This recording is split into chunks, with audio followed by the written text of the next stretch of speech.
आज जो मैंने पत्र परिषद इसलिए लिया कि जो पिछला विधानसभा चुनाव हुआ उत्तर नागपुर के अंदर में, तो इस विधानसभा चुनाव के अंदर में मुझे व्यक्तिगत रीत्या बदनाम करने के मेरे प्रतिद्वंदी उम्मीदवार है, उन्होंने हर संभव कोशिश की और उन्होंने झूठ नैरेटिव मेरे बारे में वहाँ पर फैलाया।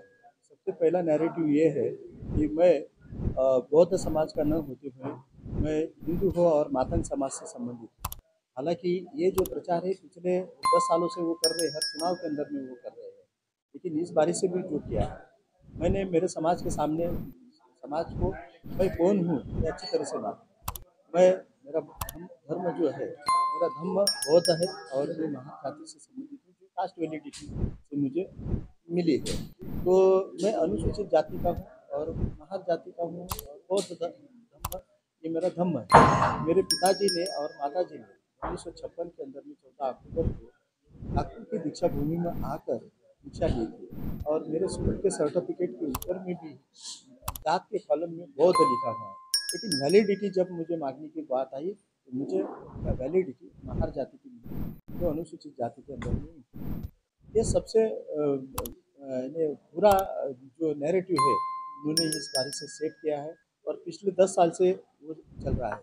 इसलिए मैं आपके माध्यम से मेरे बौद्ध जनता को और मतदाता को ये बताना चाहता हूँ कि मेरा जो जात है और मेरा धर्म क्या है, इसके लिए ये मैंने आपके सामने भी लिख दिया है। किसने ये नैरेटिव सेट किया है सर? ये सीधी बात है कि हमारे प्रतिद्वंदी जो है नितिन जी राउत साहब उन्होंने ये नैरेटिव सेट किया। तो इसके हमारे पास में पुरावे भी है और जनता भी पुरावे है।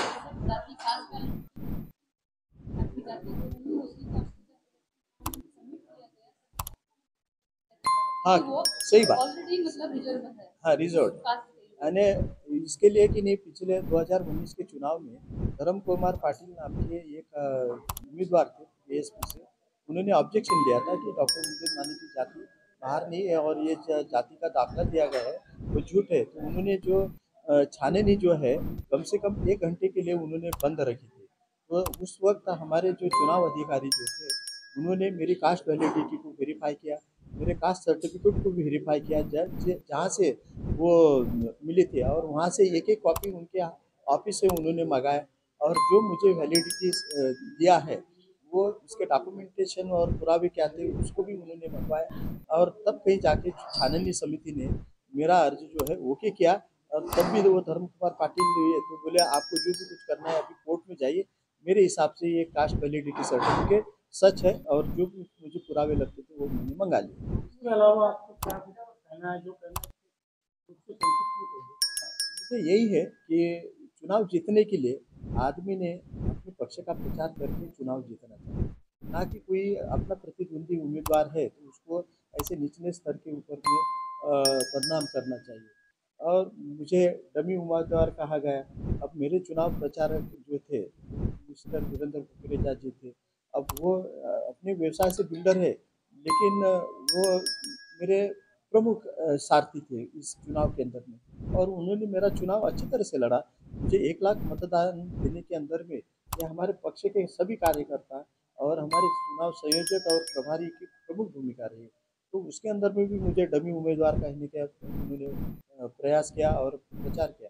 यहाँ तक कि वो कि अच्छे वर्तमान पत्र में भी छप के आए डॉक्टर मिलिंद माने डमी उम्मीदवार है करके, इसलिए मुझे वो एक्सप्लेनेशन देना जरूरी रहा है। उसके बावजूद भी अनेक मेरे ऊपर में जैसा संविधान चौक के अंदर में जय भीम जय श्री राम के नारे लगे उसको लेकर भी मेरा नाम डाल के कि भाई ये वहाँ पर उपस्थित थे उन्होंने कुछ बोला नहीं वगैरह वगैरह, तो ऐसा भी एक नैरेटिव उन्होंने सेट किया। और डॉक्टर बाबा साहब कन्वेंशन सेंटर, डॉक्टर बाबा साहब अम्बेडकर रुग्णालय ये हम ही बना रहे हैं ऐसा उन्होंने एक नैरेटिव सेट कर दिया। हमारे पार्टी के माननीय नितिन जी गडकरी साहब, फडणवीस साहब इन्होंने कुछ उत्तर नागपुर की तरफ में ख्याल नहीं दिया, ये भी लेकिन उन्होंने जो काम किए हैं वो भी मुझे इस पत्रकार परिषद के माध्यम से उन्हें आपके समक्ष कुछ रखे हुए हैं।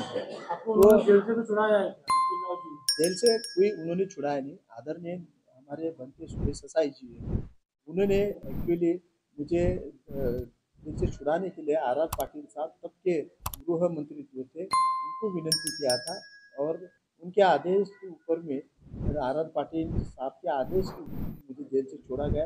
केवल मात्र वो पत्र जो है आर आर पाटिल साहब का, वो पत्र जेल के अंदर में लेके आए, इसका मतलब ये थोड़ी ना होता है कि उन्होंने मुझे छोड़ा है। आपका अगला कदम क्या होगा?